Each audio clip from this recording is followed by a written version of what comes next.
Hello friends, आज मैं आपके साथ एक पोएम डिस्कस करने जा रही हूँ जिसका नाम है पोरिफिरियाज लवर। ये पोएम जो है रॉबर्ट ब्राउनिंग ने लिखी थी 1836 में, और ये एक मोस्ट शॉकिंग ड्रामेटिक मोनोलॉग है रॉबर्ट ब्राउनिंग का। ड्रामेटिक मोनोलॉग क्या होता है कि जिसमें एक इमेजिनरी स्पीकर होता है, वो एक साइलेंट लिसनर से को एड्रेस कर रहा होता है, एक साइलेंट लिसनर को अपनी बात बता रहा होता है। जब ये पोइम अब ये ड्रामेटिक मोनोलॉग जब स्टार्ट होता है, इसमें क्या होता है कि एक जो स्पीकर है वो एक कॉटेज में है, बहुत ज़्यादा बाहर तूफ़ान है, बारिश हो रही है, और उसकी एक लवर है जिसका नाम है पोरिफिरिया। वो उसे रात को मिलने आती है, उस बारिश में, उस तूफ़ान में उसके कॉटेज में आती है। और जब वो अंदर इंटर होती है तो वो उसका डोर बंद कर देती है कॉटेज का, जो उसकी बाहर का जो तूफ़ान और बारिश है, जो भी ठंड है, उसको वो बाहर ही रोक देती है। आते ही वो क्या करती है कि सबसे पहले वो आग जलाती है, उस कॉटेज का एटमॉस्फेयर जो है बहुत वार्म, गर्म और चेयरफुल कर देती है, बहुत खूबसूरत एटमॉस्फेयर क्रिएट करती है। उसके बाद वो क्या होता है कि क्योंकि वो बारिश में आती है तो उसके कपड़े भीग चुके होते हैं, तो वो अपना क्लॉक उतारती है, शॉल उतारती है, ग्लव्स उतारती है। क्लॉक एक रोब होता है, जैसे लॉन्ग कोट होता है, उसको उतारती है। उसके बाद वो अपने गीले बालों को खुला छोड़ देती है और स्पीकर के साइड पे आके उसके पास बैठ जाती है और उसको बताने लगती है कि कैसे वो अपनी सोशल वैल्यूज़ को साइड में रख के आधी रात को इस तूफ़ान में उससे मिलने आई है। लेकिन स्पीकर कहता है कि मैंने उसकी किसी बात का कोई जवाब नहीं दिया, वो चुपचाप बस सुने जा रहा था। फिर क्या होता है कि वो पोरिफिरिया जो स्पीकर का हाथ है वो अपनी कमर पे रखती है, उसके बाद अपने शोल्डर को नंगा करती है और अपने बालों को साइड करती है, और स्पीकर के जो चीक्स हैं वो अपने शोल्डर पे रखती है, और फिर वो अपने बालों को लहराती है और आस्ता आस्ता मरमर करती है, आस्ता आस्ता उसको बताती है कि वो उससे कितना प्यार करती है, धीमी आवाज़ में बताती है। और उसको बताती है कि वो कितनी कमज़ोर है, कि उसको उसकी बहुत ज़रूरत है, वो उसके बगैर नहीं रह सकती, और वो इस मोमेंट को ऐसे ही जीना चाहती है। और वो उसको बताती है कि वो उसको कितना वर्शिप करती है।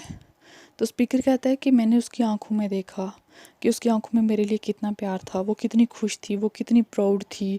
उसको लगता है स्पीकर को कि पोरिफिरिया तो मुझे वर्शिप करती है, और ये सोच के स्पीकर का जो हार्ट है वो स्वेल हो जाता है, खुशी से फूल जाता है। और वो सोचता है कि अगर ये इस मोमेंट में ये मेरी है और ये मेरी ही रहना चाहती है, तो मैं इसको अपना ही बना के रखूँगा, मैं इसको जाने नहीं दूँगा।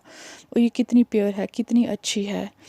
तो अब स्पीकर उसके जो गोल्डन हेयर हैं, जो पोरिफिरिया के जो बाल हैं येलो कलर के, उनकी एक स्ट्रिंग बनाता है, एक उनको लपेटता है और तार की शक्ल, मतलब गोल स्ट्रिंग बनाता है, और 3 टाइम पोरिफिरियाज के जो गले के इर्द गिर्द रोटेट करके उसकी जान ले लेता है, उसको स्ट्रेंगल कर देता है, उसको फांसी दे देता है। और कहता है कि उसको कोई दर्द नहीं हुआ, पोरिफिरिया को बिल्कुल दर्द नहीं हुआ, उसने कोई दर्द महसूस ही नहीं किया।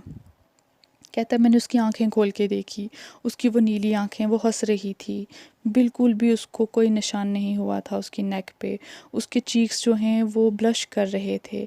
तो जो स्पीकर है अब उसकी डेड बॉडी के साथ खेल रहा है, उसको अब वो किस करता है, और कहता है कि उसके बाद उसने वो जो पोरिफिया की बॉडी है उसके फेस ने ब्लश किया, और अब जब उसने उसको स्ट्रेंगुलेट किया, अब स्पीकर पोरिफिरिया को मारने के बाद उसकी आई लिड्स को खोलता है, स्माइल के साथ खोलता है, और कहता है कि जब वो उसकी डेड लिड्स, आई लिड्स जो कि अब डेड हैं, उनको वो खोलता है तो ऐसा लगता है कि जैसे कोई बच्चा एक फ्लावर को खोलता है जिसके बीच में एक मधुमक्खी होती है, और उसकी आंखों में एक खुशी है और एक हंसी है। और क्योंकि अब पोरिफिरिया डेड है तो स्पीकर क्या करता है, उसके बाल जो हैं उसके नेक से खोल देता है, जो कि उसने लपेट के उसका मर्डर किया था, अब वो उसकी गर्दन से वो उन बालों की वो जो स्ट्रिंग है वो खोलता है, और उसके चीक पे एक किस करता है, और कहता है कि उसने ब्लश किया है। पोरिफिरिया जो कि अब डेथ है, उसने डेड हो गई है, उसने ब्लश किया है। और अब स्पीकर उसका शोल्डर, उसका हेड उठाता है और अपने शोल्डर पे रख देता है। अब रिवर्स हो गया है, पहले तो जब पोरिफिरिया आई थी तो उसने अपने बेयर शोल्डर पे स्पीकर का हेड रखा था, लेकिन अब स्पीकर ने अपने बेयर शोल्डर पे पोरिफिरिया का सर रखा है। और ऐसा लग रहा है कि अब पोरिफिरिया पूरी उसकी हो गई है, पोरिफिरिया ने खुद को उसको दे दिया है।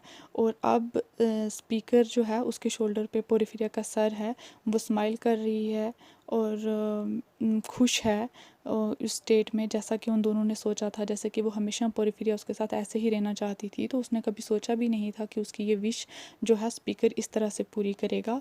और इस तरह से उसने अपना लाइफ का जो लव है वो गेन कर लिया, अपना ट्रू लव ले लिया। अब वो उसको छोड़ के कभी नहीं जाएगी। अब स्पीकर ने वो जो मोमेंट है उसको कैप्चर कर लिया, उसको पकड़ लिया है, वो उसको अब हाथ से जाने नहीं देगा। अब लास्ट में क्या होता है कि उसका पोरिफेरिया का सर अभी भी स्पीकर के शोल्डर पर ही है, और वो कहता है कि ये उसने ये जो कैप्चर किया है लव, जिस तरह से वो बैठे हुए हैं वो हमेशा पूरी रात उसी तरह बैठे रहे, और जैसे कि शुरू में वो बैठे थे और जैसे कि हमेशा से उसके साथ पोरिफेरिया बैठना चाहती थी। और स्पीकर कहता है कि गॉड ने भी कुछ नहीं कहा, मतलब ये जो उसने एक्ट किया है, जो मर्डर किया है, तो गॉड ने भी उसको कोई कुछ नहीं कहा, ना ही कोई पनिशमेंट देने का उसको उसको लग रहा है कि मिलेगी, क्योंकि ये जो उसको लगता है कि जो उसने किया है ये बिल्कुल सही किया है। वो अपनी लवर को अपने अपने से दूर नहीं जाने देना चाहता था, और पोरिफेरिया भी उसके साथ ऐसे ही रहना चाहती थी इसी कंडीशन में।